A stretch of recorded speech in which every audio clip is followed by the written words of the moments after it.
What is up, guys? Pocketcraft here, and today we're going to be going over the top 5 farms to build to get emeralds really fast and really cheap to trade them for whatever you want. So one important clarification is these are all my opinion, right?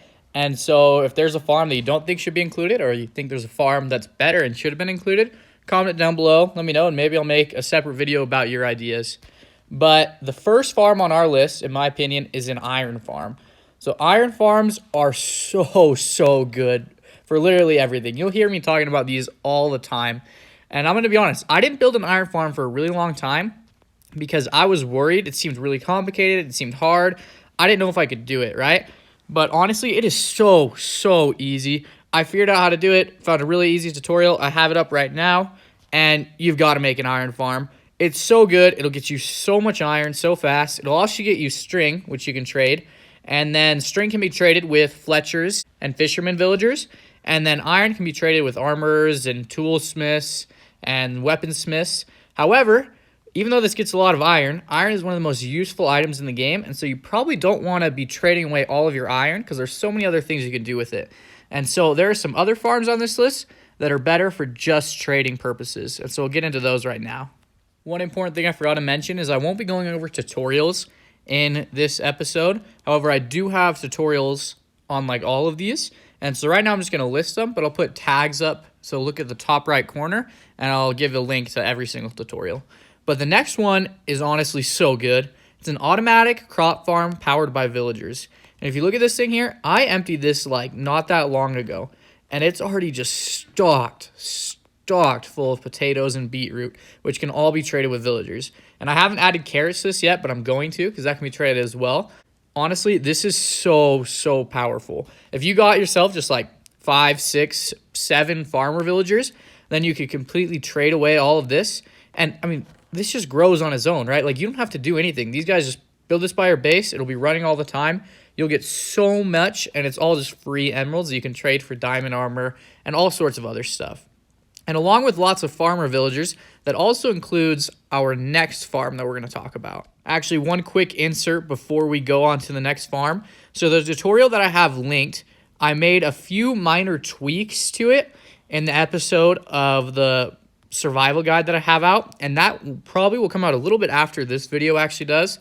But if you'll notice, when you look at the thing, just change the collection system to this right here with the 3 hoppers and then fence posts on either side. Because for some reason, that works better than the original design did with the updates. And so that's just one minor tweak. But on to the next farm. So the next farm is a potato and melon farm. And this one, first of all, is super productive. And it's super easy to build. But also, the really exciting thing is that you're already going to have a bunch of farmer villagers because of your beetroot, potato, and carrot trades. But then every single farmer, when you level them up more, has a potato and a melon trade.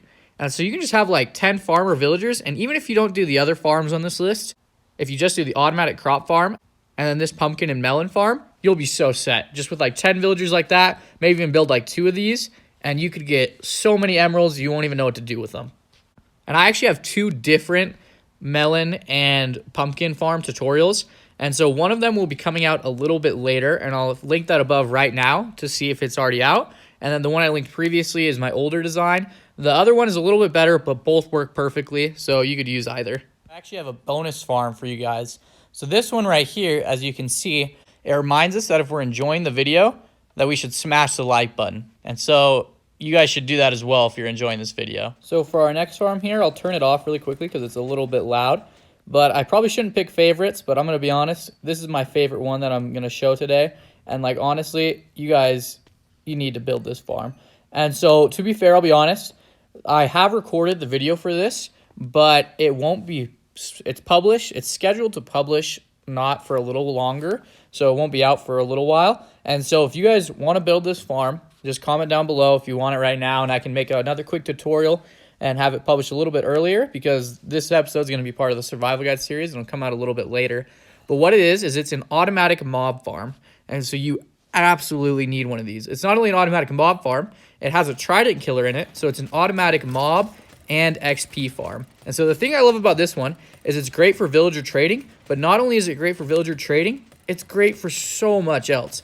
It gives you automatic XP, so you can mend your tools, and it's AFK XP. So you can just turn this on, sit right here, and go do your laundry or something. Come back, all your tools will be mended. You'll have a ton of XP, and also you'll have tons of drops. It gives you tons of gunpowder for fireworks, which by its own is awesome. But it also gives you, and this is just one shulker box. There's so much more. I've just put some in here to help show you guys that there is rotten flesh, a ton of which you can trade with cleric villagers. And rotten flesh has like no other uses, so you might as well trade it. You get a bunch of string, which once again doesn't have a whole lot of other uses besides like bows, which you could also get from this farm if you want to. Or maybe like making wool, but you can make another automatic wool farm, which is also another awesome farm. And then also you get bones, which you can't trade bones, but bones are going to be super, super helpful for the farm that we're going to show next. All right, so the final farm is a sugarcane farm. And so wait just a second so you guys don't run away and let me hear my reasoning, right? So sugarcane is really, really valuable, just like iron, because sugarcane can be used to make rockets, which are one of the most valuable late game materials. So you can actually use elytra, right? And so sugarcane is really valuable. However, you can get so much of it so quickly and it can be traded with so many different types of villagers that I really think it's worth it to trade some of it as well, right? So you can do an automatic sugarcane farm. I've got a couple different types of farms here that work great. And honestly, I would probably use all of them, right? So there's an automatic sugarcane farm right here, which is part of the survival guide series as well. And so it'll be linked once that comes out, and that comes out pretty soon. That's one of the more soon ones. But also, if you make the mob farm, you'll be getting tons and tons of bones. So you can make a ton of bone meal, and then you can make a semi-automatic sugarcane farm like this, which I have a YouTube short about, so you can learn really quickly. I went a little too fast there and glitched it out, so that's my bad.